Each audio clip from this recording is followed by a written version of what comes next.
Hello dear students, welcome to my YouTube channel maths clinic at RC. आज हम जिस topic की बात करेंगे उसका नाम है इक्विवेलेंस क्लास। इक्विवेलेंस क्लास में हम सबसे पहले इसकी डेफिनेशन की बात करेंगे, फिर कुछ एग्जाम्पल्स और फिर हम इसकी प्रॉपर्टीज को समझेंगे। तो सबसे पहले हम इक्विवेलेंस क्लास की डेफिनेशन की बात करें। Let R from set A to set A is an equivalence relation. Then equivalence class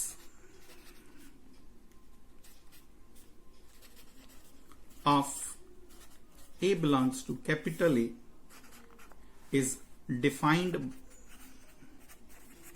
by square bracket of class or parenthesis is equal to set of those elements of A which are related to A।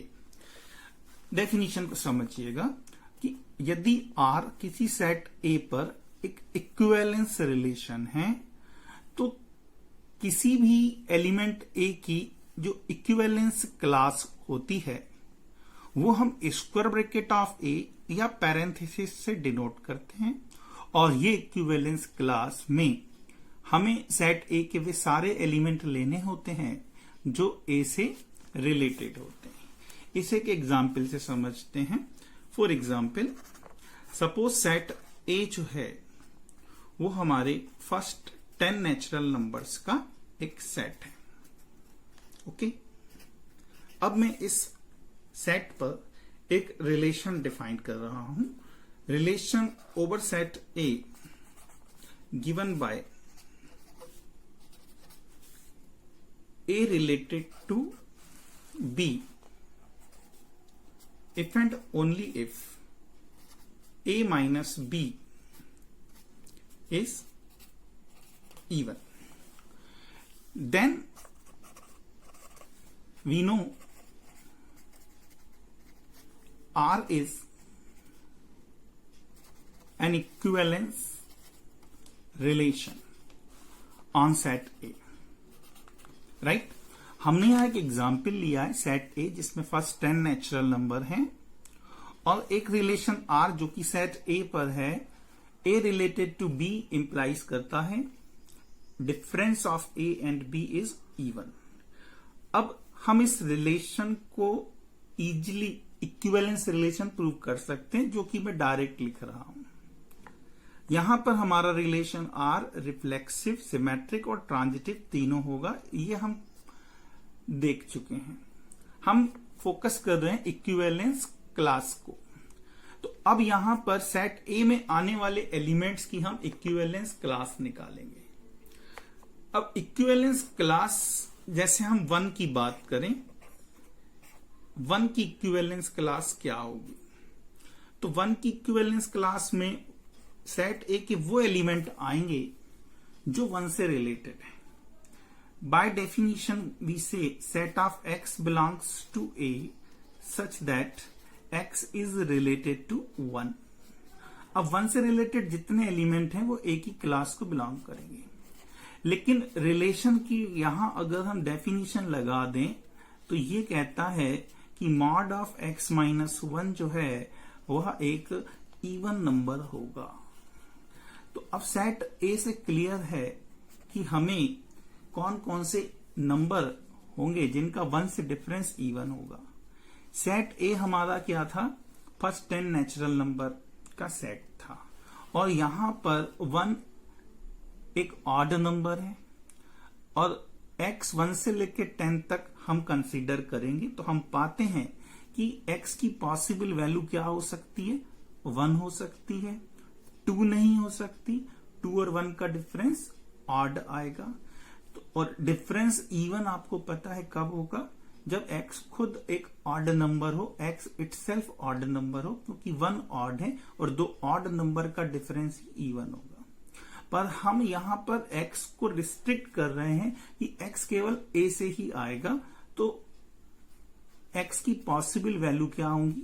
1, 3, 5, 7 और 9 होगी। 11 नहीं लोगे, 11 a में नहीं आता, right? तो 1, 3, 5, 7, 9 ये जो सेट है ये 1 की एक इक्विवेलेंस क्लास को डिनोट करता है। अब हम क्लास ऑफ एलिमेंट 2 की बात करें।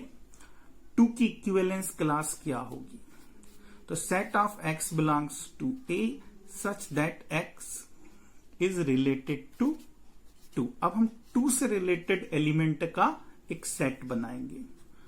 2 से रिलेटेड एलिमेंट का सेट बनाना है तो रिलेशन की डेफिनेशन से mod of x minus 2 will be even.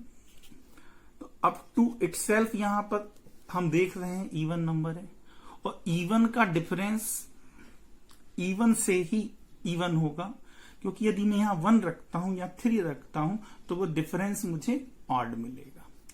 तो x की पॉसिबल वैल्यू हमें मिलती है 2, 4, 6, 8 और क्या आएगा?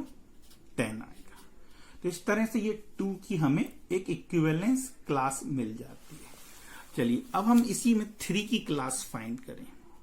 तो 3 की क्लास क्या होगी? तो class of 3 again what we से set of x, right, such that x is related to 3 हो।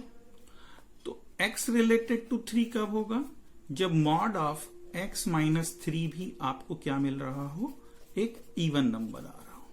तो x की पॉसिबल वैल्यू क्या हो गई? 1, 3, 5, 7 एंड 9। अब यहां पर अब देखो क्या हो रहा है कि 1, 3, 5, 7, 9 हमें ये क्लास रिपीट हो गई। अगर आप ध्यान दें तो ये वापस हमें 1 की ही क्लास मिल रही है, क्योंकि अब 1 की क्लास क्या थी? 1, 3, 5, 7, 9 थी, और 3 की क्लास क्या आ गई है? 1, 3, 5, 7, 9 आ गई। इसी तरह अगर अब मैं क्लास ऑफ 2 फाइंड करता हूं तो ये अगर मैं क्लास ऑफ 4 फाइंड करता हूं, 4 की क्लास अगर मैं निकालूंगा तो मुझे वो क्लास 2 के बराबर मिल जाएगी। इस तरह हमें आगे डिफरेंट क्लासेस नहीं मिलेगी। Is it clear? तो किसी भी एलिमेंट की हम इक्विवेलेंस क्लास निकाल सकते हैं। एक और एग्जांपल हम लेते हैं। चलिए suppose z is set of integers 0 plus minus 1 plus minus 2 and so on, and R on Z is an equivalence relation.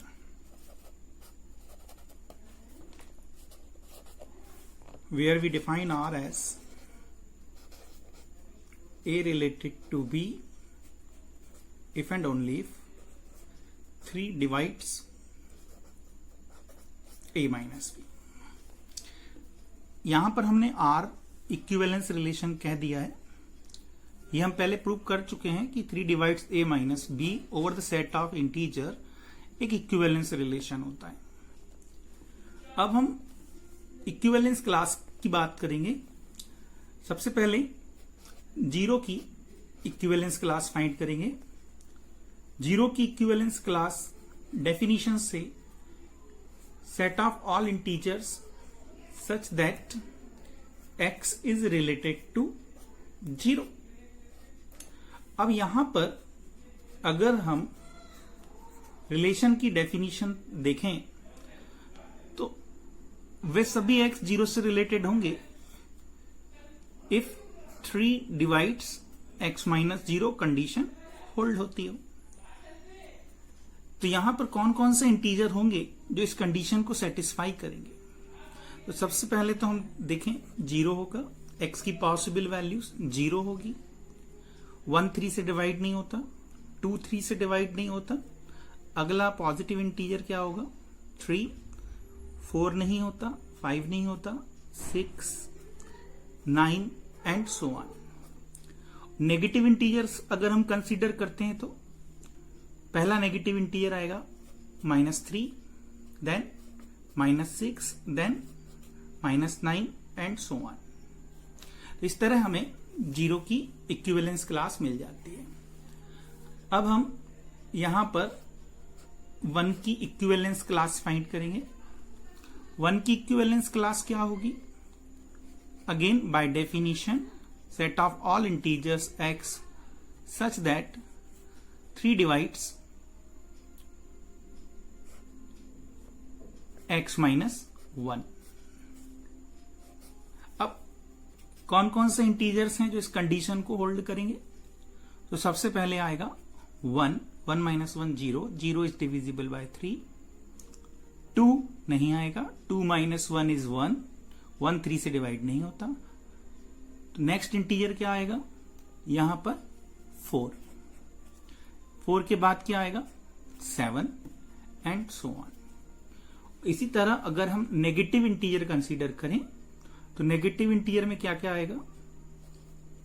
-2, -2 -1 -3 is divisible by 3, -2 के बाद आपका आएगा -5 and then -8 and so on.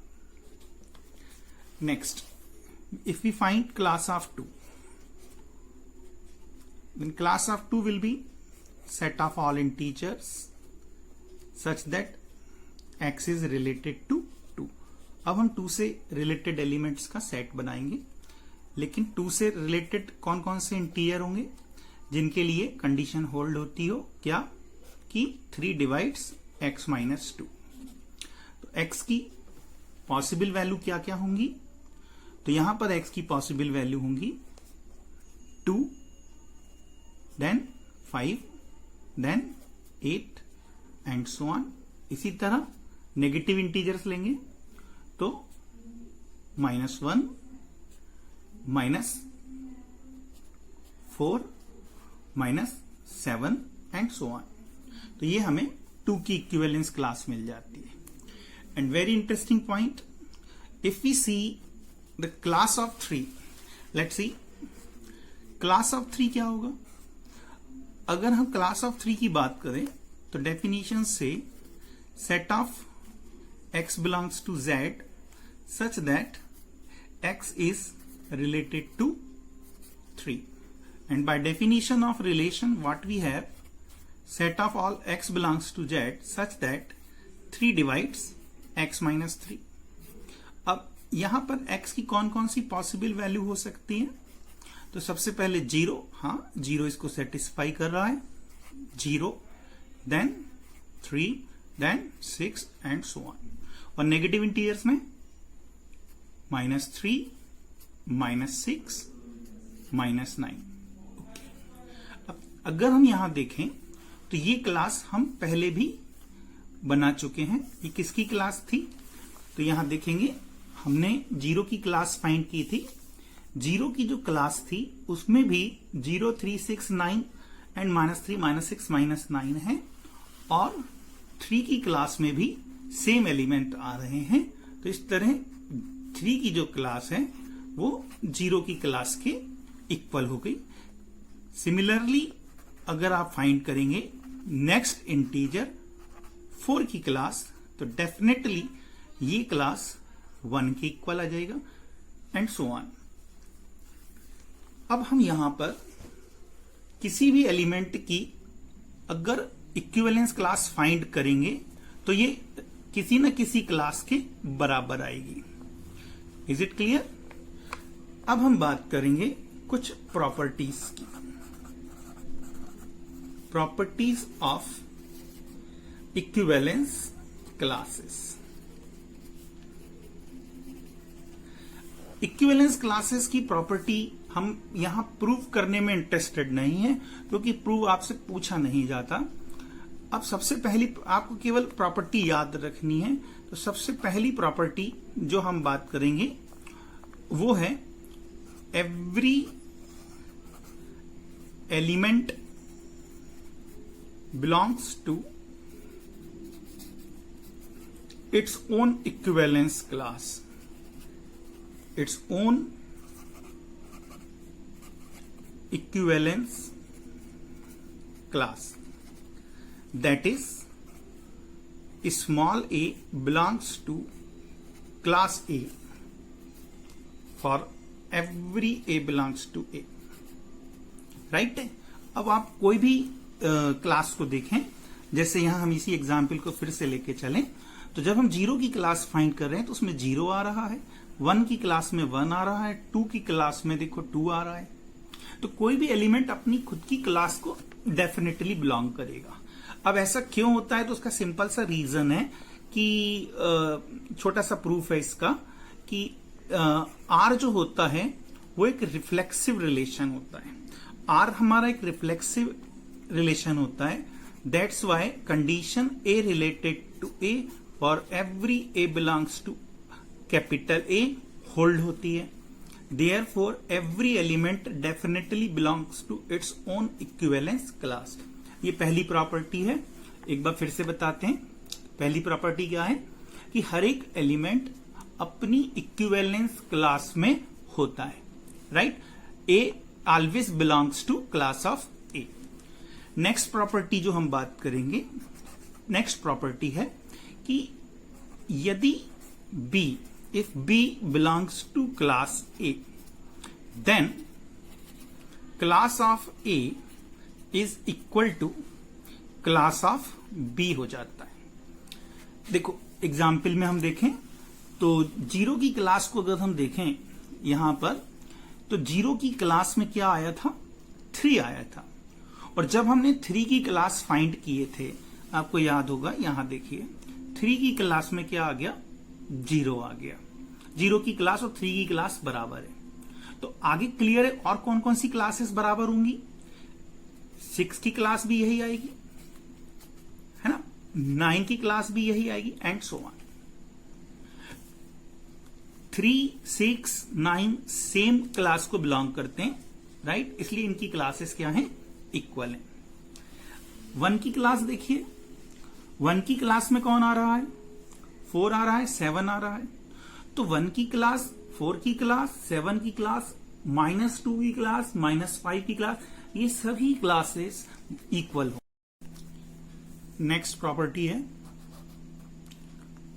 2 equivalence classes either disjoint